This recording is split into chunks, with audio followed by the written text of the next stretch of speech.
Hi, hello, welcome to Shravana Health Tips. Anoki Neuro and Child Care.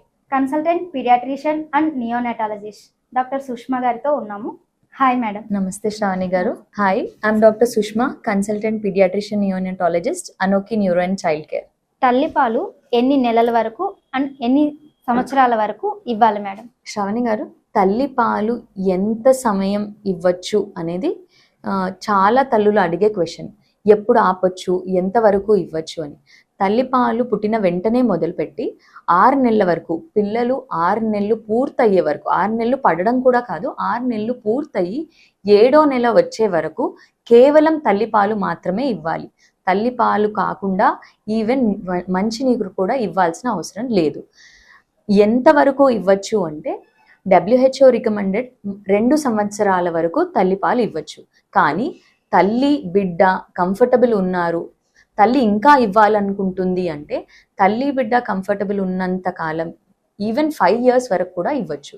కానీ at least first 6 months exclusive breast feeding అంటే తల్లిపాలు మాత్రమే ఇవ్వాలి. 1 year వరకు ఇవ్వగలిగితే ఇంకా మంచిది. ఎక్స్టెండెడ్ బ్రెస్ట్ ఫీడింగ్ అంటే 2 to 5 years, 5 years వరకు కూడా ఇవ్వచ్చు. So exclusive breast feeding up to 6 months and at least 1 year వరకు తల్లి పాలు ఇవ్వడానికి ప్రయత్నం చేయాలి. తల్లిపాలు బాగా పెరగాలంటే ఎలాంటి ఫుడ్స్ తీసుకోవాలి మేడం? ఇది కామన్గా మదర్స్ కానీ, ఇంట్లో గ్రాండ్ పేరెంట్స్ కానీ, అత్తయ్య వాళ్ళు, అమ్మ వాళ్ళు అడిగే కామన్ క్వశ్చన్. తల్లిపాలు పుట్టిన వెంటనే తల్లికి మొర్రుపాలు వస్తాయి, అది కొంచెం క్వాంటిటీలో వస్తాయి. కానీ బిడ్డ కడుపు కూడా అంతే చిన్నగా ఉంటుంది కాబట్టి ఆ కొంచెం క్వాంటిటీ సరిపోతుంది. బిడ్డ పెరుగుతున్న కొద్దీ, తల్లి పాలు పడుతున్న కొద్దీ పాల క్వాంటిటీ అంటే పాల ఉత్పత్తి పెరుగుతుంది. కానీ కొందరు మదర్స్కి తల్లిపాలు ప్రొడక్షన్ అనేది కొంచెం స్లోగా ఉంటుంది. అప్పుడు మెయిన్గా ఇచ్చేది న్యూట్రిషన్. తల్లికి మనం కామన్గా ఏంటంటే గర్భంలో ఉన్నప్పుడు తల్లికి బాగా న్యూట్రిషన్ ఇస్తాం. లోపల బిడ్డ బాగా పెరగాలి, వెయిట్ పెరగాలనో తల్లికి వీలైనంత న్యూట్రిషియస్ ఫుడ్ కానీ బలమైన ఆహారం ఇస్తాం. కానీ ఒకేసారి కాన్పైన వెంటనే ఇది తినకూడదు, ఇది తింటే ఇది అవుతుంది, ఇది తింటే జలుబు అవుతుంది, ఇది తింటే విరోచనాలు అవుతాయి, ఇది తింటే జ్వరం వస్తుంది అని చెప్పి చాలా రిస్ట్రిక్షన్స్, నిబంధనలు తల్లికి పెడతారు. అది చాలా పెద్ద తప్పు. ఒక లాక్టేటింగ్ మదర్ ఆర్ పాలిచ్చే తల్లి చెప్పాలంటే కుటుంబంలో ఉన్న అందరికంటే ఎక్కువ న్యూట్రిషియస్ ఆర్ ఎక్కువ క్యాలరీస్ ఉన్న ఫుడ్ పాలిచ్చే తల్లికి ప్రొవైడ్ చేయాలి. న్యూట్రిషియస్ ఫుడ్ అంటే ఏంటి అంటే తను నార్మల్గా డెలివరీ అవ్వకముందు తిన్న ప్రతి ఫుడ్ ఇప్పుడు తినొచ్చు, ఎటువంటి రిస్ట్రిక్షన్స్ లేవు. అది తన నార్మల్ డెలివరీ అయినా, సిజేరియన్ అయినా, ఏ మోడ్ ఆఫ్ డెలివరీలో కాన్పు జరిగినా కూడా అన్ని రకాల ఫుడ్స్ తినొచ్చు. నాన్ వెజ్ తినొద్దని కానీ, ఎగ్ తినొద్దని కానీ, ఇలాంటి ఏ రిస్ట్రిక్షన్స్ పెట్టుకోకూడదు.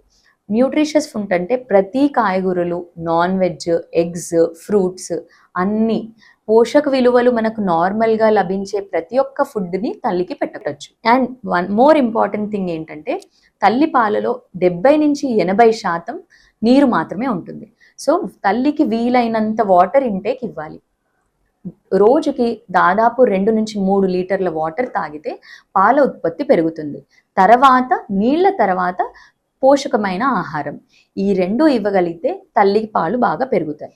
ఇంకా కూడా చెప్పాలి అంటే కొన్ని ఇంటిలో మనం పెద్దవాళ్ళు చెప్పే పద్ధతులు ఉంటాయి.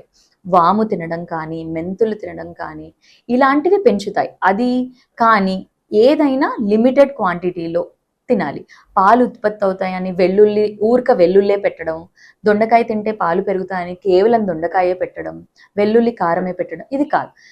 పెరుగుతాయి, పాలు పెరుగుతాయి, కానీ ఎంత క్వాంటిటీలో తీసుకోవాలి, ఎంత మోతాదులో తీసుకోవాలి, అంతే మోతాదులో ఇవ్వాలి. తల్లి పాలు ఉత్పత్తి పెరగాలి అంటే కాయగూరలు, మెయిన్గా fibre rich food, water containing foods అన్నీ పెట్టాలి. కాయలు మెయిన్గా బీరకాయ, దొండకాయ, పొట్లకాయ, సోరకాయ, అందులో ఫైబర్ ఎక్కువగా ఉంటుంది, వాటర్ కంటెంట్ కూడా ఎక్కువగా ఉంటుంది, జీర్ణం కూడా త్వరగా అవుతుంది. సో సిజేరియన్ అయినా, నార్మల్ అయినా తల్లికి అన్ని పోషకాలు అందించే ఆహారం అందించడం మన బాధ్యత. ఇంకా కూడా తల్లికి పాలు ఉత్పత్తి అవ్వట్లేదు అంటే కొన్ని మెడికేషన్స్ ఉంటాయి. అది మీరు మీ గైనకాలజిస్ట్ని కానీ, పీడియాట్రిషియన్ని కానీ ప్రిస్క్రైబ్డ్ మెడికేషన్స్ తీసుకుని తర్వాత పాలు ఉత్పత్తి పెంచుకోవచ్చు. దాని తర్వాతే మీరు ఫార్ములా పాల గురించి ఆలోచించాలి. మీకేమైనా డౌట్స్ ఉంటే కామెంట్ రూపంలో తెలియచేయండి. డిస్క్రిప్షన్లో నెంబర్ ఉంటుంది, online consultation and video call consultation కూడా ఫాలో అవ్వచ్చు. సో కింద డిస్క్రిప్షన్లో నెంబర్ ఉంటుంది, కాంటాక్ట్ చేయండి. Anoki clinic neuro and child care. ఈ వీడియో కనుక మీకు నచ్చినట్లయితే ప్లీజ్ లైక్ చేయండి, షేర్ చేయండి, కామెంట్ రూపంలో కామెంట్ చేయండి, మమ్మల్ని ఎంకరేజ్ చేయండి. ప్లీజ్ చూస్తూనే ఉండండి శ్రావణ హెల్త్ టిప్స్. మరిన్ని అప్డేట్స్తో మళ్ళీ కలుద్దాం.